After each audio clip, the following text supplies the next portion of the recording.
Hello नमस्कार, एक बार फिर से आप सभी का बहुत सारा स्वागत है लोधरी क्लासेस के बीए प्लेटफॉर्म पर। चलिए, बीए थर्ड ईयर में पब्लिक एडमिनिस्ट्रेशन यानी लोक प्रशासन पर हमारा सेशन चल रहा था, जिसमें अब तक हमारे 15 लेक्चर कंप्लीट हो भी चुके हैं। 15 दैट मीन्स कि आधे से ज़्यादा सेशन हो चुका है और अब हम आगे कंटिन्यू करने जा रहे हैं। और आज का जो सेशन होने जा रहा है उसमें हम बात करेंगे भारतीय नौकरशाही पर। जी हाँ, इंडियन ब्यूरोक्रेसी क्या है। तो ब्यूरोक्रेसी वाले पूरे कॉन्सेप्ट को एकदम व्यावहारिक रूप से और एकदम आसान तरीके से समझने के साथ साथ में एग्जाम बेस्ड कंटेंट को भी मैं यहाँ पर आपको शो करूँगा, जिसमें प्रत्येक प्रश्न की आंसर का जो है आपको फॉर्मेट मिल जाएगा, पूरा कंटेंट तैयार हो जाएगा। चलिए डायरेक्टली मूव करेंगे अपने सेशन की ओर। जो भी सेशन आपको पढ़ना हो प्लेलिस्ट में जाइएगा, आपको सारे सब्जेक्ट पढ़ने के लिए मिल जाएंगे। इसके अलावा कंप्लीट पीडीएफ कोर्स भी अवेलेबल है, आप चाहें तो परचेस कर सकते हैं। 399 के प्राइस पर जो है आपको ऑल सब्जेक्ट आपके थर्ड ईयर के कंप्लीटली मिल जाएंगे, जो एग्जाम के लिए बहुत ज़्यादा वैल्यूएबल होंगे। चलिए डायरेक्टली मूव करेंगे अपने सेशन में। दोस्तों, हमारा कॉन्सेप्ट मैं फिर से रिवाइज करवा दूं। आज का हमारा कॉन्सेप्ट यानी टॉपिक है भारतीय नौकरशाही। और पूरे सेशन में क्या क्या पढ़ने वाले हैं तो सबसे पहले देख लीजिए अच्छे से। पॉइंट नंबर 1 में हम देखेंगे कि ये नौकरशाही यानी ब्यूरोक्रेसी का मतलब क्या होता है, अर्थ जानेंगे। उसके बाद बात करेंगे भारतीय नौकरशाही का क्या स्ट्रक्चर है, ढांचा कैसा है।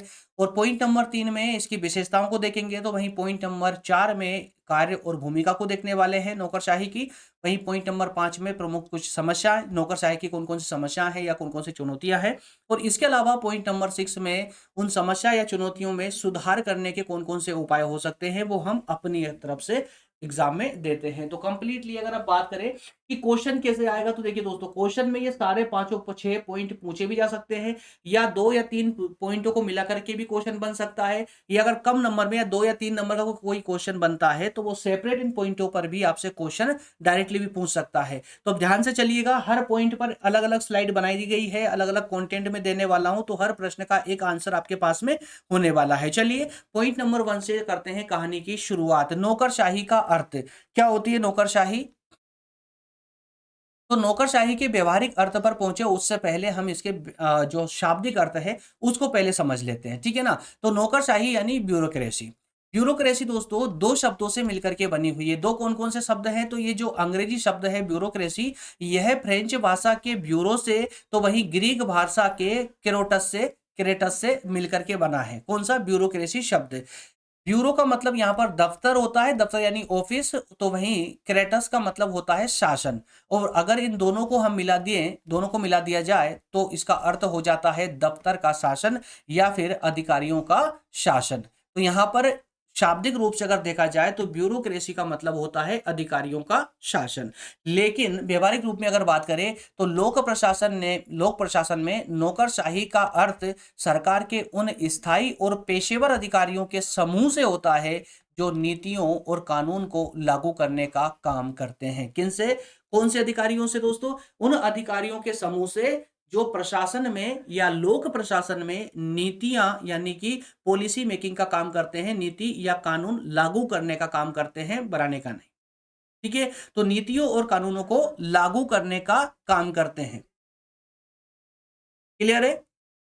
ये पॉलिसी मेकिंग नहीं करेंगे बल्कि उसको जो है लागू करेंगे। जो भी यानी कि जो भी कानून बने हैं, जो भी कानून बना करके दूसरे स्तर पर, जो लास्ट क्लास में हम लोगों ने पढ़ा था, दूसरे पोजीशन पर जब नीतियों को लागू करने का समय आता है तो वो लागू कौन करेगा, लोक प्रशासन अधिकारी करते हैं। तो अधिकारियों का लोक प्रशासन के अंतर्गत उन अधिकारियों का समूह जो इन नीतियों को या कानूनों को लागू करने का काम करते हैं, उसे ही क्या कहा जाएगा, नौकरशाही कहा जाता है। ठीक है ना। और इसको लेकर के एक प्रसिद्ध परिभाषा है जो मैक्स वेबर ने दी है। मैक्स वेबर को दोस्तों इस परिभाषा पे बढ़े उससे पहले ये जान लीजिएगा कि नौकरशाही सिद्धांत का जनक माना जाता है मैक्स वेबर को। ठीक है, नौकरशाही सिद्ध को जो सिद्धांत दिया है उसका जनक माना जाता है मैक्स वेबर को। और इन्होंने कहा है कि नौकरशाही तार्किक और नियमों पर आधारित प्रशासनिक व्यवस्था का सबसे अच्छा रूप है, सबसे उत्कृष्ट रूप है। नौकरशाही किसका, तार्किक और नियमों पर आधारित प्रशासनिक व्यवस्था का सबसे उत्कृष्ट रूप है। परिभाषा अपने आप में सिंपल है। परिभाषा जब आप कोड करोगे ना तो इतना लिखना है, खाली बस इतना ना। ये सिर्फ आपके नॉलेज के लिए दिया गया था। यहाँ पर नौकरशाही का सिद्धांत का जनक माना जाता है मैक्स वेबर को। ये आपकी जानकारी के लिए इतना पॉइंट। बस आपको परिभाषा में बस यहाँ से लेकर यहाँ तक का पूरी परिभाषा कोड करनी है एग्जाम में। ठीक है। इसके बाद में पॉइंट नंबर 2 में हम बात करने वाले थे भारतीय नौकरशाही के ढांचे के स्ट्रक्चर की। कैसा स्ट्रक्चर होता है भाई? इंडिया में अगर बात करें तो देखिए, सबसे पहले तो जान लीजिएगा कि नौकरशाही का वर्णन संविधान में कहाँ पर किया गया है। तो देखिए, भारतीय संविधान के अनुच्छेद 312 के तहत भारत में लोक सेवाओं का गठन किया गया है। कौन से अनुच्छेद, कौन से आर्टिकल में? 312 आर्टिकल के तहत भारतीय नौकरशाही को मुख्य रूप से 3 भागों में बांटा जाता है। कितने भागों में? 3 भागों में। कौन कौन से 3 भाग होंगे वो? एक अखिल भारतीय सेवाएं होगी, है ना, जहां पर अधिकारी, तो अधिकारियों का समूह कौन कौन से लेवल पर हो सकता है? एक अखिल भारतीय सेवा यानी all Indian service, India service पर, एक केंद्रीय लेवल का और एक राज्य लेवल का। ये 3 जो है टाइप हो सकते हैं, 3 भागों में बटी हो सकती है नौकरशाही। तो अखिल भारतीय सेवाओं की अगर बात करें तो देखिए, ये सेवाएं जिनकी भर्ती केंद्र सरकार करती है, जस्ट लाइक कि यूपीएससी। लेकिन ये केंद्र और राज्य दोनों सरकारों में अपनी सेवाएं देते हैं। अब आप लोगों ने अच्छे से, आप बेहतर तरीके से जानते हैं कि यूपीएससी केंद्र स्तर पर अखिल भारत के लिए यानी पूरे भारत के लिए जो सर्विस प्रोवाइड करने के लिए यूपीएससी के माध्यम से अधिकारियों को चुनती है। तो यूपीएससी के माध्यम से जिन अधिकारियों का चयन किया जाता है, वो केंद्र और राज्य दोनों में अपनी सर्विस देते हैं। अब दोनों में अपनी सर्विस देते हैं, इसका मतलब पूरे भारत के लिए ये सेवाएं नियोजित होती है। उदाहरण के लिए जैसे आईएएस अधिकारी होते हैं, तो आईएएस सिर्फ केंद्र में थोड़ी ना बैठते, भले केंद्र लेवल का एग्जाम होता है, लेकिन ये अधिकारी केंद्र के साथ साथ राज्यों में भी अपनी सेवाएं देते हैं। वहीं आईपीएस को देख लीजिए या आईएफओस को देख लीजिए, है ना। तो जैसे भारतीय वन में आईएफओस या आईएफएस कहते जाता है नॉर्मली, आईएफएस, और आईपीएस भारतीय पुलिस सेवा होती है, और यहीं भारतीय प्रशासनिक सेवा। ठीक, तो एक स्तर हो जाता है अखिल भारतीय सेवाओं का। अब दूसरा स्तर होगा यहाँ पर केंद्रीय सेवा का। जी हाँ, सेंट्रल सर्विसेज। सेंट्रल सर्विस ये केवल केवल केंद्र सरकार के मंत्रालयों विभागों के अधीन कार्य करती है। केवल केंद्र सरकार के मंत्रालय या विभागों के अंतर्गत। जो अखिल भारतीय होगा वह पूरे भारत में, केंद्र प्लस राज्य दोनों में। लेकिन जो केंद्रीय सेवाएं यानी सेंट्रल सर्विसेज के अधिकारी होंगे, वो सिर्फ केंद्र के मंत्रालयों में या विभागों में ही जो है पदस्थ होंगे। जैसे उदाहरण के लिए आईएफएस भारतीय विदेश सेवा, या आईआरएस भारतीय राजस्व सेवा, या रेलवे सेवाएं आदि आदि, ये सिर्फ केंद्र में अपनी सेवाएं देते हैं। वहीं राज्य सेवाओं को देख लीजिए, स्टेट सर्विसेज को देख लीजिए, तो इनकी भर्ती राज्य लोक सेवा आयोग के माध्यम से होती है, जैसे कि एमपीपीएससी, यूपीपीएससी, है ना। और इनके जो अधिकारी होते हैं वो भी राज्य के सरकार के अधीन ही काम करते हैं, जैसे कि डिप्टी कलेक्टर हो जाते हैं, जैसे एसडीएम हो जाते हैं ना, डीएसपी, तहसीलदार आदि आदि, पटवारी वगैरह। तो ये सब जो है राज्य सरकार के अधीन काम करते हैं और राज्य के अंदर ही काम करते हैं, तो इसलिए इसको राज्य स्तर की सेवा कहा जाता है। तो भारतीय नौकरशाही को 3 भागों में बेसिकली बांटा गया है। कौन कौन सी? अखिल भारतीय स्तर पर, केंद्रीय स्तर पर और राज्य स्तर पर। याद रहेगा तीनों स्टेप, है ना। आगे बढ़ते हैं, अब बात करेंगे कुछ विशेषताओं की। इसमें 4-5 विशेषताएं देखने वाले हैं, बहुत ज्यादा भी हम जो है आगे नहीं बढ़ेंगे, 5 विशेषता बहुत है बस। देखिए, पहली विशेषता हम इसके स्थायित्व की। नौकरशाही जो है स्थायित्व हो, इसमें स्थायित्व होता है, यानी राजनीतिक कार्यपालिका यानी मंत्रीगण जो है 5 साल में बदल जाते हैं, ये आप सभी अच्छे से जानते हैं। हर 5 साल में वोटिंग होती है, तो हर 5 साल में मंत्री बदल जाते हैं। लेकिन जो नौकरशाह होते हैं, नौकरशाही होती है, यानी जो हमारे अधिकारी होते हैं, जैसे आईएएस आईपीएस आदि नौकरशाही, उनका रिटायरमेंट 60 वर्ष से कम की उम्र में नहीं होता, यानी 60 वर्ष के हो जाते हैं उसके बाद उनका रिटायरमेंट होता है, तब तक वो अपने पद पर बने रहते हैं। वहीं पद सोपान की अगर बात करें तो नौकरशाही में एक निश्चित श्रेणी क्रम होता है, श्रेणी क्रम। उच्च अधिकारी अपने से नीचे के अधिकारी को आदेश देता है। उदाहरण के लिए कैबिनेट सचिव है तो वो प्रमुख सचिव को आदेश देंगे, प्रमुख सचिव जिलाधिकारी यानी डीएम को आदेश देंगे, वहीं डीएम जो है उप जिलाधिकारी यानी एसडीएम को आदेश देंगे। तो ये क्रम होता है ऊपर से नीचे का। और इसके अलावा राजनीतिक तटस्थता, नौकरशाही राजनीतिक दल के प्रति वफादार न होकर के संविधान और देश के प्रति वफादार होते हैं। जबकि जबकि राजनीतिक दल को किसके प्रति वफादार होना पड़ता है? संविधान के प्रति तो वो ठीक है होते ही है, लेकिन जनता के प्रति वफादार होना पड़ता है ना, क्योंकि वोट उन्हीं से मिलना है उनको। लेकिन यहाँ पर नौकरशाही का साथ ऐसा नहीं है, वो राजनीतिक दल की अपेक्षा संविधान के प्रति वफादार होते हैं, देश के प्रति वफादार होते हैं। सरकार चाहे भाजपा की हो या कांग्रेस की, नौकरशाह निष्पक्ष होकर के काम करते हैं। उन्हें अपने काम से मतलब होता है, देश पर केंद्र पर किसकी सरकार है उससे कोई लेना देना नहीं होता। इसलिए कहा गया कि ये निष्पक्ष जो हमारे नौकरशाही है वो निष्पक्ष है। ठीक है ना? इसके अलावा अनामिकता, एक है अनामिकता का सिद्धांत यानी प्रिंसिपल ऑफ एनाटोमिटी, यानी प्रशासनिक कार्यों की सफलता या विफलता की जिम्मेदारी मंत्री की होती है, ना कि अधिकारी की। नौकरशाह में पर्दे के पीछे रहकर काम करते हैं, नौकरशाह जो है पर्दे के पीछे रहकर काम करते हैं और उनका नाम सीधे जनता के सामने नहीं लाया जाता। जो भी प्रोजेक्ट फाइलें बनती है, जो भी नियम बनते हैं, जो कानून बनते हैं, उन सब नीतियों के निर्माण के पीछे जो हाथ होता है, मेन जो चेहरा होता है ना, वो प्रशासनिक अधिकारियों का होता है, यानी नौकरशाह का होता है। लेकिन उस पर किसका लेबल चिपका दिया जाता है? मंत्रीगण का। तो अगर अब कोई योजना सफल हो या असफल हो, उस दोनों के पीछे जो जिम्मेदारी होगी वो जिसका लेबल चिपका हुआ है उस योजना पर, उस कानून पर, उसी की होती है, यानी मंत्री की होती है। इसलिए कहा गया कि अनामिकता का सिद्धांत यहां पर लागू होता है। और इसके अलावा नियमों पर आधारित संचालन, नियमों पर आधारित संचालन, नौकरशाही व्यक्तिगत इच्छाओं के बजाय नियमित कानून, नियमों और प्रक्रियाओं के आधार पर काम करती है। जो हमारी नौकरशाही वो अपनी मनमर्जी से काम नहीं करती, बल्कि उनके लिए एक प्रोसेस है, उस प्रोसेस के है ना अनुसार काम करती है, लॉ एंड ऑर्डर पर। ठीक है ना? चलिए इसके बाद में पॉइंट नंबर 4 को देखिए, मुख्य कार्य एवं भूमिका की बात कर लें। मुख्य कार्य भूमिका यानी नौकरशाही के क्या क्या कार्य होते हैं, क्या भूमिका है, यानी रोल एंड फंक्शन क्या क्या होते हैं। तो आइए जरा दो चार पॉइंटों में इसको भी समझ लेते हैं। दरअसल मुख्य कार्य की अगर बात करें नौकरशाही में, तो नीति निर्माण में परामर्श देना, जैसा मैंने अभी बताया कि पर्दे के पीछे रहकर काम करते हैं, यानी परामर्श देने का जो मुख्य कार्य होता है वो नौकरशाही का होता है, यानी पदाधिकारियों का ही। तो लोक प्रशासन में अगर मुख्य कार्य की बात करें नौकरशाही के यानी अधिकारियों के, तो मंत्रियों को तकनीकी ज्ञान या प्रशासनिक अनुभव नहीं होता है मंत्रियों को, क्योंकि वो सिर्फ चुनाव में वोट लेकर के चुनाव जीत करके सीधे चले जाते हैं। लेकिन जो एक आईएएस या आईपीएस अधिकारी होता है वह पूरे ज्ञान के साथ अपने पोस्ट पर बैठता है। इसलिए तकनीकी ज्ञान और प्रशासनिक अनुभव ना होने के कारण ही योजनाएं बनाने में नौकरशाह आंकड़े और सलाह प्रदान करते हैं मंत्रियों को। आंकड़े देंगे, सलाह देंगे, है ना, किस तरह से ये बनेगा, यानी कि पूरा जो नीति होती है ना, नीति का निर्माण ही बेसिकली यहाँ पर नौकरशाही के द्वारा ही किया जाता है। मंत्री का सिर्फ साइन होता है, उस पर चेहरा होता है।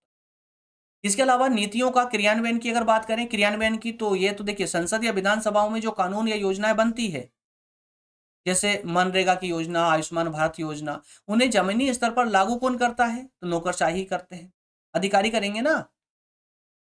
फिर संसद या विधानसभा के नेतागण या मंत्री लोग तो नहीं आएंगे लागू करने के लिए, तो कौन करेगा? नौकरशाही अधिकारी करेंगे। वही कानून व्यवस्था को मैनेज करना, देश में शांति व्यवस्था बनी रहे इसके लिए कानून व्यवस्था को देखना किसका काम है? पुलिस प्रशासन का या जिला प्रशासन का। और उसी प्रकार से विकासमूलक कार्य, अगर डेवलपमेंट रोल की बात करें, तो जन कल्याणकारी योजनाओं के जरिए गरीबी उन्मूलन है ना करना, शिक्षा, स्वास्थ्य और बुनियादी ढांचे का विकास करना, ये सब किसका काम है? तो ये भी प्रशासनिक अधिकारियों का ही काम होता है। तो ये इनकी मुख्य कार्य और मुख्य भूमिका होती है। इसके अलावा भारतीय नौकरशाही की प्रमुख समस्याओं की अगर बात कर लें, तो यहाँ पर जो है कुछ समस्याएं भी भारतीय नौकरशाही में देखने को मिलती है। कौन कौन सी समस्याएं? जैसे लाल फीताशाही, अब इससे तो आज भी हमारा देश प्रताड़ित है। लाल फीताशाही, रेड टेपिज्म, यानी कि सरकारी काम में कहते हैं ना कि यार कोई सा भी छोटा मोटा काम होता था, सरकारी काम है, होते होते हो जाएगा, है ना, समय लगेगा भाई, सरकारी काम है। तो जहाँ सरकारी काम की बात आती है तो वहाँ समय तो अपने आप ही चिपक जाता आकर के। वही तो लाल फीताशाही है। ठीक है, तो अत्यधिक नियमों और औपचारिकताओं के कारण फाइलों का देरी से निपटाना या निपटना, ये जो है लाल फीताशाही है। तो ये एक प्रमुख समस्या है यहाँ पर नौकरशाही की। उसके अलावा भ्रष्टाचार, है ना, करप्शन तो अपने आप में एक समस्या है ही सही। और शक्तियों के दुरुपयोग और व्यक्तिगत लाभ के कारण प्रशासन में पारदर्शिता, है ना, नहीं होती है। वही राजनीतिक हस्तक्षेप, तो भले ही नौकरशाही तटस्थ होती हो, लेकिन फिर भी जिसकी सरकार होती है ना उसका हस्तक्षेप जरूर होता है नौकरशाही में। तो नेताओं के द्वारा मन चाहे तबादले, पोस्टिंग के कारण नौकरशाही की स्वतंत्रता प्रभावित हो जाती है।